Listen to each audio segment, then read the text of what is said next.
Thank you for joining us for another episode of Cryptocurrent. Just one quick reminder. Cryptocurrent is a cryptocurrency and blockchain education platform that's bridging the gap between the curious newcomers who are just discovering the space and the thought leaders who are shaping its future. All opinions expressed by Richard Carthon, the Cryptocurrent team, and their guests on this show are exclusively their own opinions.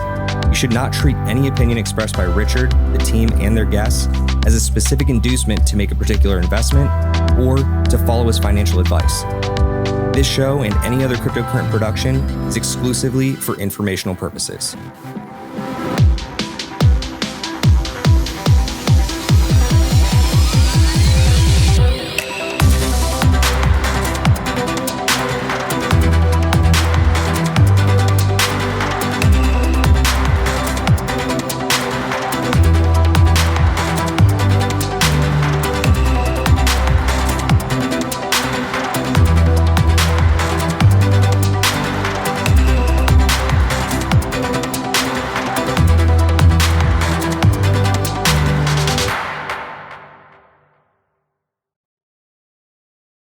What's up, everyone? Welcome to another episode of Cryptocurrent. Your host here, Richard Carthon. And today I have a very special guest that is a repeat guest. A lot of you know him as Mr. Blockchain Wayne, but today he's going to be covering a couple of other new projects that he's working on. I'm really excited for it.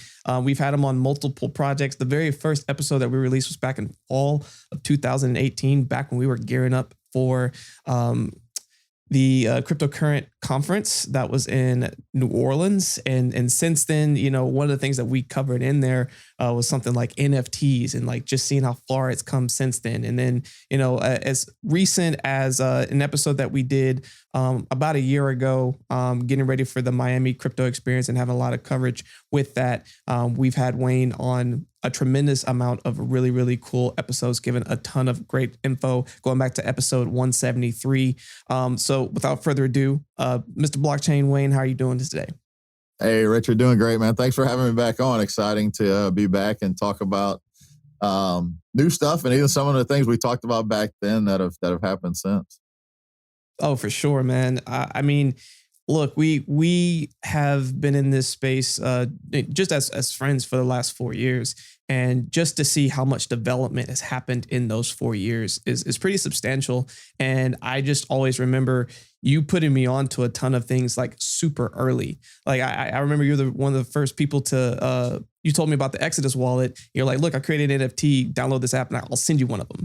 And that was like one of the, like the second NFT I ever owned. Like it's just really cool to see how much the space have evolved and how you've continuously like been one of the first people to explore a lot of these NFTs and other projects. Yeah, man, it's exciting. I've always been the type of person that's been into new stuff. So when I see, you know, stuff that has potential to be not just cutting edge, but really change things or really show a lot more utility in the space, in this whole cryptocurrency blockchain ecosystem, man, it's exciting. I like to be I like to be first. For sure, or at least man. early, if not first, right? Oh, absolutely, man. And for all those who are new hearing about you for the first time, give us just a little bit of a background on yourself. Yeah. So my crypto background, I started actually, it was early 2018 into 2017. Kind of coined the nickname Blockchain Wayne. Sounded good, and I wanted to start podcasting, so I started podcasting in 2018 and released a little beginner's guide book on Amazon called From No Crypto to No Crypto. It's from NO to KNOW. It was just a little short 40-page guide getting started because I realized there was a lot of, there's a big gap in understanding of how the space actually works. So I wanted to give people an understanding. I started podcasting in 2018. Started also hitting up some meetups and stuff. And that's kind of how we kind of had a mutual friend that told me, hey, I needed to connect with Richard. Richard was in New Orleans. I was in a town about 40 miles away. So we met up, and since then we've both been on this journey of education, and that's where I've been. And I really started initially going from working with people one-on-one to figuring out how to make a bigger impact. You only have so much time to where you can coach somebody one-on-one on crypto. So I started partnering with projects that I liked or that were doing something unique or interesting or are pushing the space forward and helping them with their content needs, with their educational stuff, just anything we could do because there is a need for educate and the right education that you can trust, right? If it's coming from a company or a project, you know, you can trust it, especially if it's not a YouTuber just trying to shill a certain crypto so people can buy it and the price will go up. So that's really what I started working on. And led me to where I am today, to where, just last month, I've been in a long-term career outside of crypto for over 20 years and put in my notice last week. And some people thought I was crazy leaving my job, leaving a steady job. I've got 4 kids and a wife. So family of 6 to support, leaving in the bear market. And I'm like, hey, if I can do it now, then, that means that this is the real deal and it can happen. And I was excited to hear, Richard, you did yours right before that, right? Yeah. I mean, I was going to, and I'm glad you brought it up, man. It's cool to be able to get to a place where we have been so bullish on the space and have been building our own brands and working with amazing companies to get to a point where we could go at this full time.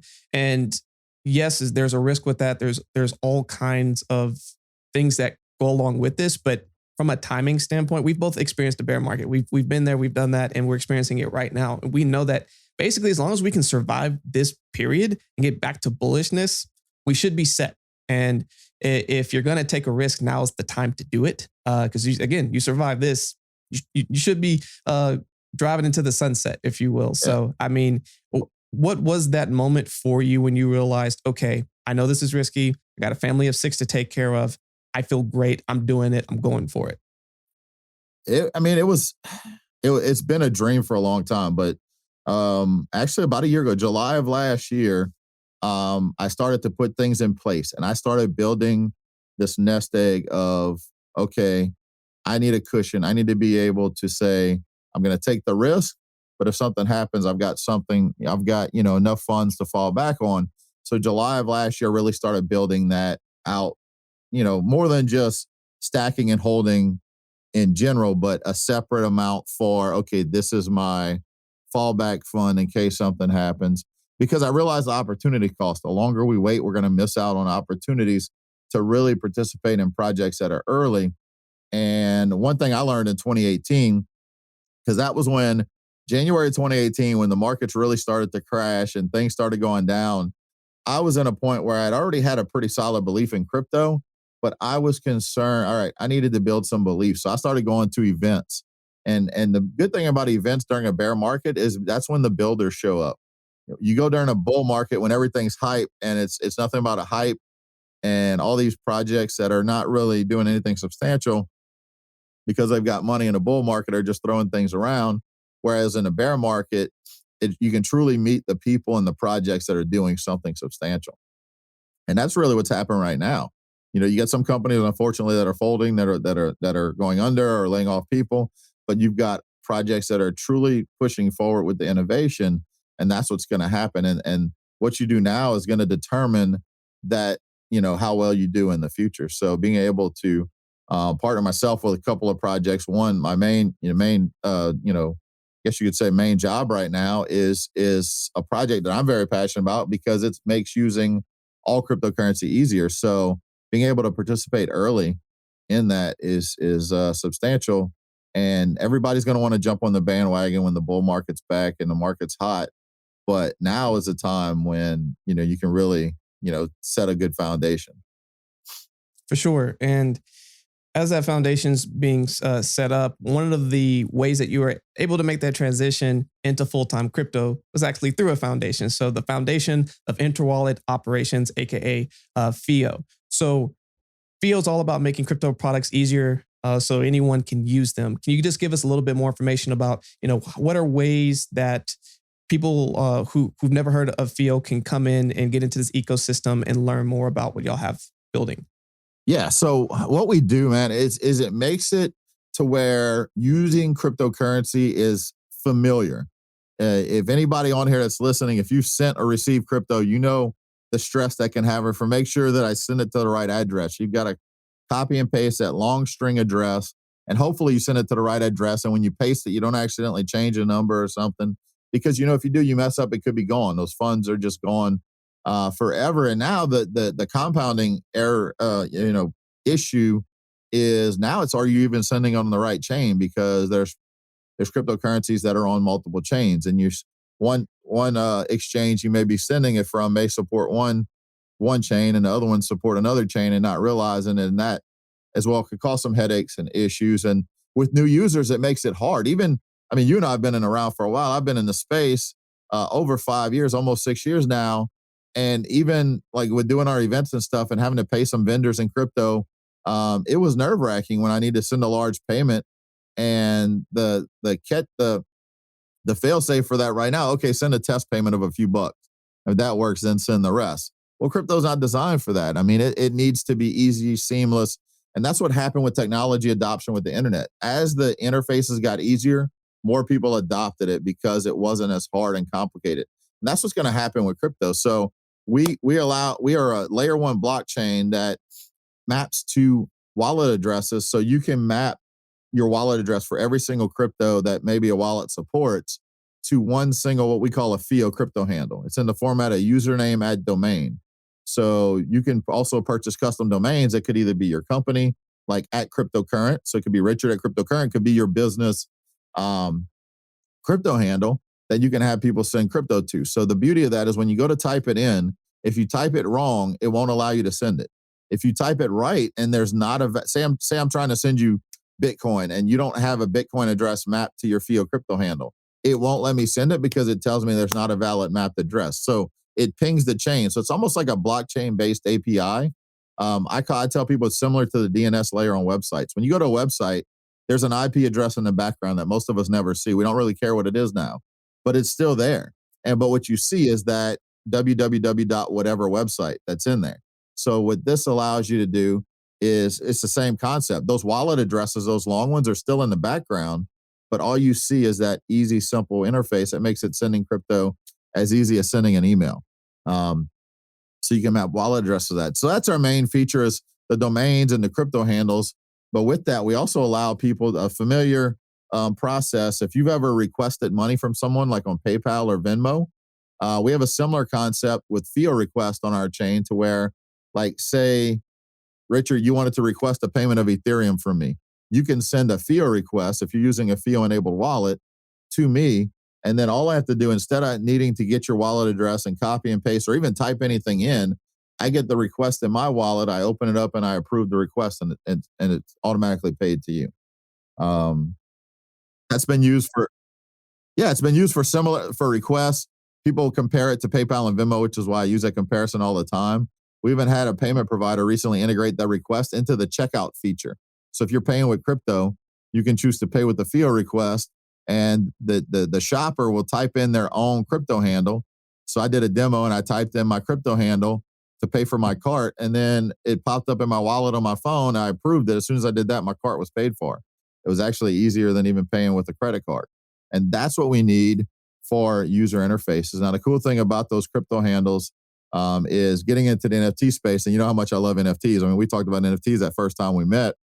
It allows you as a creator, whether you're an individual, an artist, a brand, a company that's creating NFTs, you can use a crypto handle there that you make public to map what's called a FIO NFT signature to an NFT you've created. So down the road, if someone knows that, hey, say your crypto handle is Richard at Carthon, which you can do. I've done my last name as well, so Wayne at Marcel, but say Richard at Carthon, you're making NFTs. A few years down the road, someone's not buying the NFT directly from you. They're buying it on a secondary market. If someone wants to make sure that it's authentic and not just a copy, because someone could steal an image or whatever metadata you put on an NFT and mint on a different platform. It's a fake. It's a forgery. So I can easily go to the FIO NFT validator tool and see that, hey, this NFT was created by Richard at Carthon, so it's authentic. So it gives buyers down the road the confidence that they're buying an original NFT. You may think, what does that really matter for an image? Well, a lot of times with an NFT now, you're not buying just an image or a video.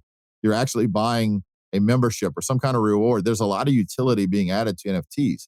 Imagine an NFT that represents ownership in a company, which I kind of told you, give you a little insight of something that we've launched recently. So imagine that. You want to make sure that NFT is authentic, right? That you truly own those shares and not just a fake NFT that was created by a malicious individual. So a lot of cool things happening with that. I always recommend people, if you want to get a full experience of the FIO features, from the crypto handle to the sending the request, the Edge wallet has our fullest integration of FIO features. You can download that. You can create a free crypto handle using the Edge domain. So you can make, if it's available, like Richard at Edge, or you can also purchase your own domains. I've got a few in there that I've snagged, one for business, one for personal. And then you can make crypto handles off of that. Now, Richard, say you make a cryptocurrent domain, and you decide to make it. You can make it public to where any users that want to have an @cryptocurrent crypto handle can use that as well. So those are options. Those are options. Man, there's it's pretty robust, the amount of different directions that you can use with this. So the first thing that kind of came to my mind that I'm sure some people who are in the space are familiar with is like, ENS, right? Ethereum name services. So the only challenge with that is unless you are only sending something from the Ethereum blockchain, yeah, you could still send money to this shortened version. But if you send Bitcoin, if you send Oasis, if you send whatever to this and it's not in an ERC20 form, you just lost your money. So what's cool about FIO, being able to have your own name, let's say Richard at Carthon. Now, if you try to send me Bitcoin, if you try to send me Polygon, if you try to send me Solana, etc., if you try to send it, it won't let you. And like the fact that you've already put something in place like that, if I don't have it set up already and it'll just not even go through, is the biggest ease of mind ever. I know personally with any transaction that I currently do, I always send the smallest amount possible first and then send the rest. And like you said, that's inefficient. You're spending more money than you have to. And it's not really building the confidence that for new users they want to have coming in, not having to worry about that. So I see that as being very useful. Even being able to track back, something like an NFT, being able to see where it originated and ultimately where it went. But the other feature that I like a lot that you just said is kind of like the crypto Venmo PayPal, where I can send you money requests or and you can pay me back and I get like notifications all through the app. Like I think that is really cool. And I think it's one of the first ones that I've heard in this space that allows you to do that. Because there are a lot of people who are trying to get paid in crypto and they don't necessarily have a way to send you a request other than like, the way I get requests these days is they literally just send me an address and then say this much, please. Right. And yeah, what makes it worse is when they include other like other text in that message they send you, because then you got to copy and paste the whole thing and then like just delete what else they sent you. It's a clunky process, and this will make it easier. And it's you can even reference an invoice. So if you're using an invoicing tool, you can reference an invoice because you can add a little bit of data as to why you're sending that request. So if you send me a request, you can reference invoice 1234, and it makes it simple. Which is amazing. And so someone's listening to this right now. They're like, man, this sounds really cool. I want to get involved. Let's say, how can someone who's hearing this come in and set this up? So of course they can go to, FIOprotocol.io, and then like, what are the next steps from there? Yeah. So if you go to FIOprotocol.io, there's a tab in there for users, ecosystem, and it shows our full ecosystem of current projects that have integrated FIO Protocol or that are integrating are working on integration right now. The ones that are highlighted, that are bordered in green, those are active now. I always like to recommend the Edge wallet because that is one of the easiest ones to utilize. As far as to see the full list of features, the other thing you can do in the Edge wallet is you can stake directly from the Edge wallet. We're a proof of stake chain, so users can participate in governance and stake their tokens on there as well. So you can earn a reward while you participate in governance on the chain. So Edge wallet's easy, but there's a lot of other ones in there, and there's many more to come. We've even just recently launched a FIO dashboard within there that allows you to, even if you're using a wallet that's not FIO enabled yet, say I want to use my MetaMask wallet and FIO is not enabled in MetaMask yet, you can go to the dashboard and you can map your MetaMask wallet addresses one time. So now if somebody wants to send you crypto and they're using a wallet that's enabled what's called FIO Send, the ability to send to a crypto handle, which is a simple API call. It's the easiest integration that we have. They can just type in that crypto handle and send it to you, and it'll direct it to your MetaMask, because when it pings the FIO chain, it's got a wallet address mapped to that goes to there. So it's kind of a workaround as we get more and more wallets and exchanges and now NFT marketplaces to integrate. Anybody can map any wallet to it. So my cold storage wallet that I use. If I can map crypto handles to that, to where if I want to send it, so say I've got it on my Edge wallet, which is a mobile wallet, kind of like a hot wallet that's connected. I want to send it to cold storage. I can literally just go into my Edge wallet, type in whatever crypto handle I have mapped to that cold storage wallet and send it without ever even having to check to say, okay, did it get there? Sweat while I'm waiting. Earlier this year, man, I had to make a $10,000 USDT payment for a business we were doing, and they weren't using FIO crypto handles, and I had to send a test in. And at the time, Ethereum gas fees, it was $70 per transaction for gas fees. So I spent $140 in gas fees just because I had to send a test transaction before I sent the full amount. It's not feasible in business, and that's not going to make non-crypto people want to jump in and learn. When you reduce friction, it's going to get easier for everybody to use. So that's the one thing I love about it. And one thing that's really cool. So I've always also felt, I don't know if you feel the same way, Richard, that a big piece that's going to drive cryptocurrency adoption is going to be in the gaming space. And we're actually working with quite a few games right now. And also our dev team, we've got calls set up to make it easier, because imagine those crypto handles being used as gamer tags in blockchain-based gaming where they're getting paid in crypto. And you can easily transfer NFT assets. So if I want to send you a weapon in a game, I can send it to Richard at Carthon or whatever your gamer tag is to that. So there's a lot of potential when it comes to this. It's pretty cool. And that's going to help. That's not going to, existing crypto people, some people have been in a while, may say, I don't really see a need for that, but they're not thinking about the new users.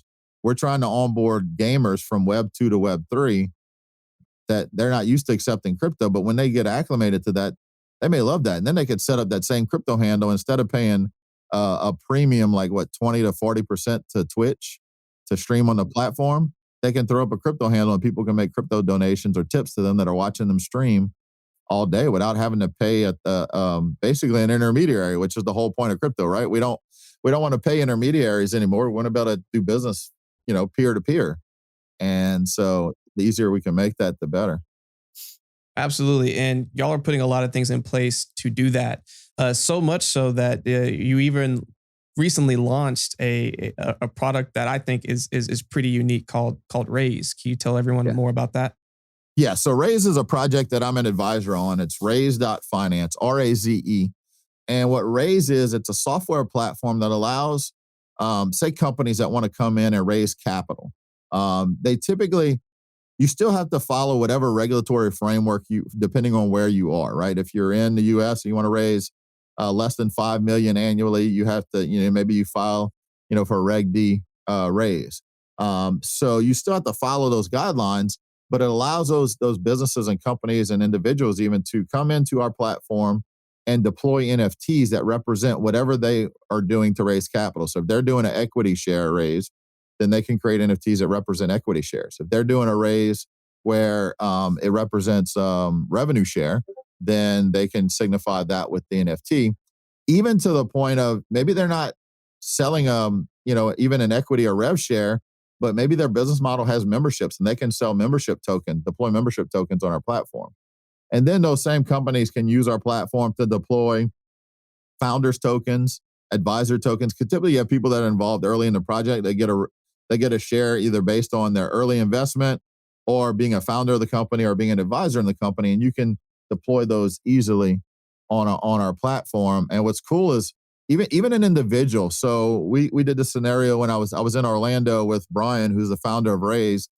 And we were talking to a friend of mine, Elmer, and Elmer was wanting to do more video content. And especially in Spanish, he feels there's a bigger need for a lot more Spanish content, educational content. So Brian gave him the scenario, hey, say you want to raise 10 grand for new video equipment and to launch your channel and to get education going. You can sell membership tokens. Say you sell 100 membership tokens at $100, then you can give special access to those membership token holders to where maybe they get either early access to your content or exclusive content that you don't put out to the public. And that's what their membership token is. So 100 tokens for $100, he's easily raised that 10 grand that he needs for that equipment. and able to give something to your members. So it's a pretty cool platform. I mean, even in 2018, I was talking about NFT utility, like how can they signify things? And that's what's really going to drive NFTs. Most people look at Bored Ape Yacht Club and they think, it's just a silly picture of a cartoon ape. But that's not why people buy it. And that's not why it's so valuable. It's because of the community they've created. They've got a private chat that's only available to them. And you and I have been to events, and I think every town I've been to an event in the last 4 or 5 months, at one point there's been some exclusive event where you either had to be on the short list where somebody putting the event on, or you had to be an NFT holder of a Bored Ape Yacht Club or a CryptoPunk. Those NFTs look silly. They don't look like they have much to them, but they actually they do signify more utility, and that's what we're going to see, more and more utility with NFTs. So when I got asked to be an advisor on the Raise project, I fell in love with it just because it's truly adding utility to NFTs. And it's also going to change that perception of how people think about NFTs. It's not just a silly cartoon profile picture. This is something that can signify and solve a problem, because what do you truly have if you invest in a company that's a startup? You may get a certificate paper from them, looks authentic, but imagine having something blockchain proof of ownership. Oh, for sure. And then just having access to the liquidity along the way, right? So in your traditional raise, let's say that you are, an angel investor, and let's say they go on to do their Series A or Series B before they go public.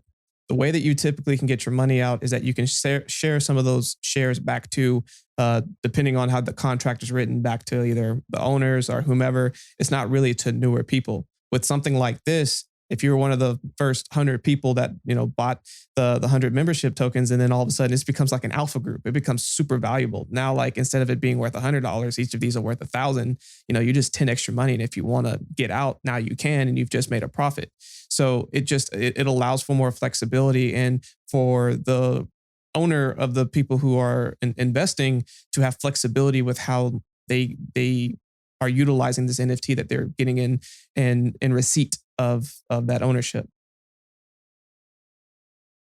So with that, you always have a lot going on. There's been so much that has happened in the year of 2022. We've gone from a very bullish year and a half from 2020 all the way to the end of, let's call it November of 2021. And for a lot of people, Wayne, this is their first bear market. They've never had to experience this. Not only are they experiencing this in the regular crypto market, but they're also experiencing a bear NFT market, just bearish all things crypto blockchain. What are 2 to 3 pieces of advice that you would give these people that you wish you had back in the last bear market when we first got in? Yeah. Yeah, I mean, that's a great question. And the first thing you have to do, for me, I told you in 2018, I needed to build some belief. So I went to events. So if you don't necessarily have to go to large events. There's a lot of events happening. There's also a lot of meetups happening in the individual towns. You can meet more people and learn about what's happening in the space. That'll give you a better understanding of everything. The other thing, a lot of people in your first bear market, if you got in during a bull market, you bought stuff and you're still holding it and it's way down. You want to evaluate each one of those and don't go off of what the media is saying. If I went off of what the media was saying, I would have dumped all my Bitcoin a long time ago, right? So they've said it's dead, and year after year after year. But you really have to evaluate, what are you holding? If you're holding some meme coin that doesn't look like it really has much utility and is not going to come back, then do you sell that and put it into something, a project that you have more belief in that adds more utility? Remember I said bear market is where you're going to see builders emerging, you see projects evolve, because that's truly what's happening. There's they're in a bull market. Anybody can come in and launch a meme coin and have it go up to like $1 billion market cap, and then they have funds to do with whatever. But if they're not doing it, and also on the same token, if they're doing something meaningful with those funds and developing, that may be something you still believe in. But you've got to be able to make those decisions, because nobody can make an investment decision for you. It's only up to you. But dig in and really get into learning, education. I mean, you're listening to this podcast, so you've got an understanding of you need to get some education, but also find those sources to where you can learn more about crypto, learn about how it's being utilized, and just tune off what the mainstream media is telling. They're going to tell you Bitcoin's dead and it's never coming back. Guess what? They said that in 2018. They said that in 2015. They said it in 2011. I mean, this has happened time and time again. This is nothing new. But what continues to happen, no matter what they're saying, is innovation in the space continues to evolve. And there's certain things that are created that lead to other creations, right? None of this in the space would have happened if Bitcoin wouldn't have started back when it did. And so each thing is an evolution that continues to grow. So dig in and learn and understand what's going on and position yourself. Also realize, look at what happens just in traditional markets. The right decisions now can really make a huge impact, a lot bigger impact. I always reference the 2008 market crash, like when the 2008 recession hit. Everything was crashing, real estate, stocks, everything. Who do you think came out better out of that scenario? Those that did their research and invested while everybody else was panicking and the market was down and everybody thought it was dead and not coming back? Or the people that waited for the market to start to show signs of life that it was coming back, and when it started climbing back up, then they jumped in? Who you think did better? The problem is we all know common sense tells you it's the one that got in when the market was crashing, but sometimes emotions override common sense. And you can't let your emotions, oh my God, what's going to happen? For me, my belief in Bitcoin in general and a few other cryptocurrencies is so solid that it doesn't matter to me. Have we hit the bottom? I don't know. And I don't really care, because I bought some Bitcoin recently when it went under 20,000. Guess what happens if it dips lower than that? You know what I'm going to do, Richard? Get some more. I'm going to get some more, right? I'm going to accumulate. That dollar cost average strategy for me has paid off. I set a recurring buy for Bitcoin back in January 2017. Every week, without fail, I've bought $50 worth of Bitcoin.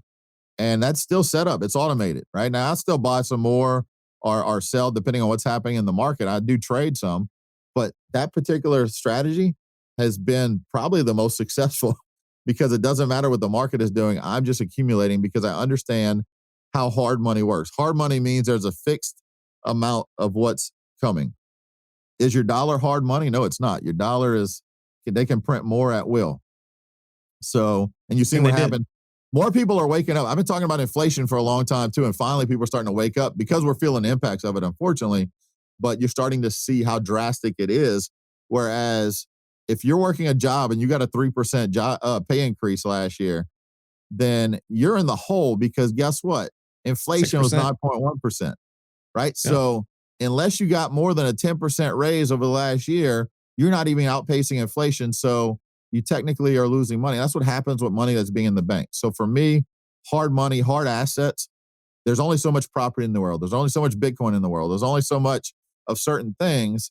And if demand is going up on something like that, like, if demand for Bitcoin is going to continue to go up as more and more adoption happens and the supply is fixed and available supply is declining, then, no, I don't have to have an economics degree to tell me that that's a good scenario to where I need to be positioning myself into something like that, versus if I'm just saving dollars in a bank that's losing its value, its purchasing power every year.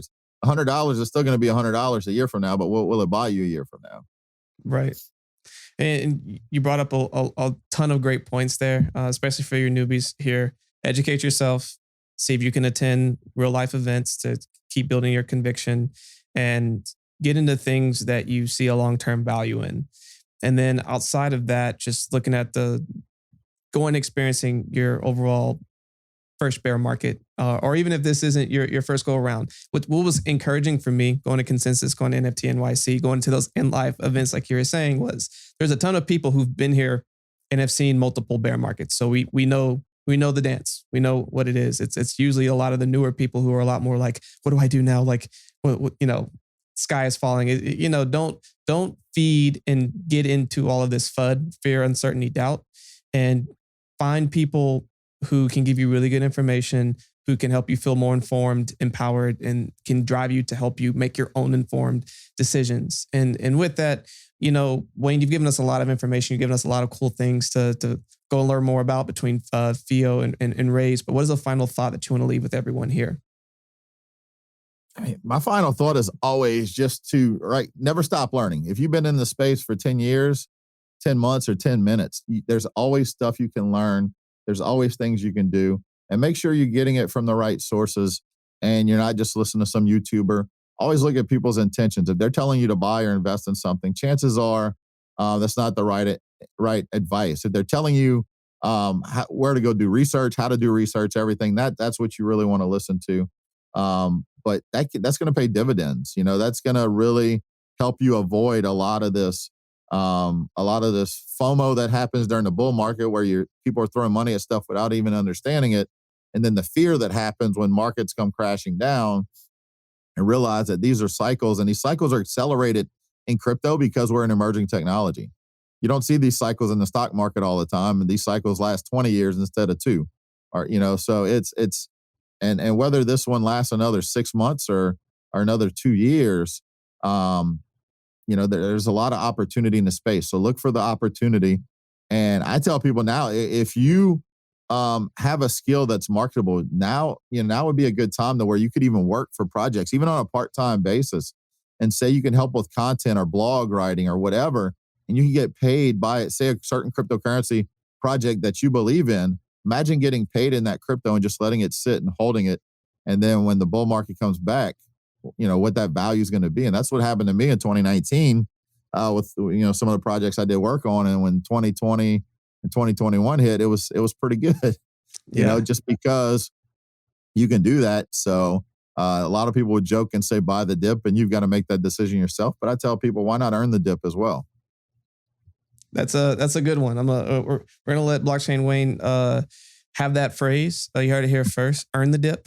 So if you are working and into projects and ecosystems that make a lot of sense to you, and you have a way to be able to get some crypto, whether it's a stable coin or their local currency, or even one of the blue chips, if there's a way that you can convert a portion of it, not all of it. If you want all of it, great. If you even just get a portion and you're just passionate about the project and what they're doing, that could yield a larger dividend than what you would have gotten. So let's say that you are just doing part-time work and you're making $100 a week, and you're taking 10% of that into the local currency. And let's say that we get onto the other side and all of a sudden they have a 10x multiplier. Well, now that you just taken 10% of that, you basically made all of your money back and then some just doing that. So there are a lot of unique ways to have this ecosystem provide new paths of revenue for yourself, but it also helps you to get more embedded into the ecosystems, platforms, projects, teams, and just overall belief of Web3 and what it's bringing to the overall space. So I'm excited about it. Wayne, always appreciate having you on the show. Always have really good conversations. What are ways that people can connect with you, learn more about FIO, and learn more about Raise? Yeah, best way to connect with me, which I guess I got to challenge myself now before this thing goes live. I've got to update my website, but blockchainwayne.com is my site. I'm Blockchain Wayne on most platforms, so you can find me there. Make sure it's the real one. There's a bunch of fake ones out there. But that's really it. FIO is FIOprotocol.io. The links are on our socials to there. You can find out. We make announcements when we have new integration partners, when we have new announcements, and also when we do some campaigns. We do a lot of campaigns, giveaways, where people can follow that. So, follow our social media platforms as well. And then the other one we mentioned on here, Raise, Raise.finance is RAZE. Finance is where you can learn more about Raise and how that platform operates. And if you're interested there's a spot to contact us. If you're looking to raise capital for a company or project, reach out to our team, and they can help advise along that process, how it works. Excellent. Well, y'all heard it here first. You have a lot of ways to follow with Wayne. But again, Wayne, thank you so much for spending some time with us. And as always, stay cryptocurrent.